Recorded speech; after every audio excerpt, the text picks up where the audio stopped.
আজকে আমি ঘরেই তৈরি করে নিলাম রামেন নুডলস।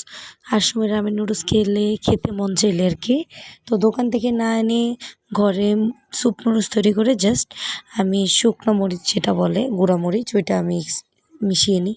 তো আজকে ঘরে রামেন নুডলস তৈরি করার জন্য নিয়ে নিলাম একটা বাটিতে রসুন কুচি, সয়া সস পরিমাণ মতো, তারপর হলো ঝালের জন্য গুঁড়া মরিচ, তারপর প্রাণ সস এগুলো দিয়ে দিলাম।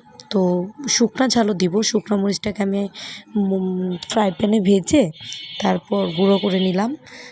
আর আপনারা যতটুকু ঝাল খাবেন ততটুকু পরিমাণ মতোই দিবেন। তারপর ফ্রাই প্যানে সয়াবিন তেল গরম করে এগুলোর সাথে মিশাবো যাতে রসুনের গন্ধগুলো না বলে, মানে কোনো গন্ধটাই না বলে।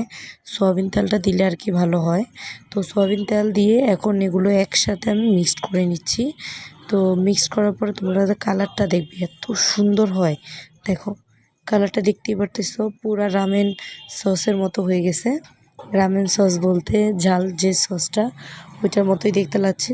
তো আমি যখন স্যুপ নুডলস তৈরি করেছি তখন স্যুপ নুডলসের পানিটা আলাদাভাবে রেখে দিছি। আর হলো এখন শুধু পানি ছাড়া নুডলসটা ওই সসগুলো মশলা দিয়ে আমি মেখে নিচ্ছি। যখন স্যুপ নুডলস কেউ খেতে যাবে তখন জাস্ট পানিটা অ্যাড করে নিলেই হয়ে যাবে। তো বন্ধুরা, এর মধ্যে একটা কথা বলি, যদি তোমাদের ভিডিওটি ভালো লাগে তাহলে একটা সাবস্ক্রাইব, লাইক অ্যান্ড শেয়ার করো প্লিজ। তো তারপর আমরা নুডলসগুলো এখানে নিয়ে, তো স্যুপ নুডলসের সাথে একটা ডিম পোস্ট হবে না তা তো হয় না। তো আমি ডিম পোস্টও আলাদাভাবে করে নিয়েছি, যে আমরা খাবো সবার জন্য একটা একটা করে। তো এই দেখো শেষে আমাদের এই যে নুডলস এবং ডিম পোস্ট।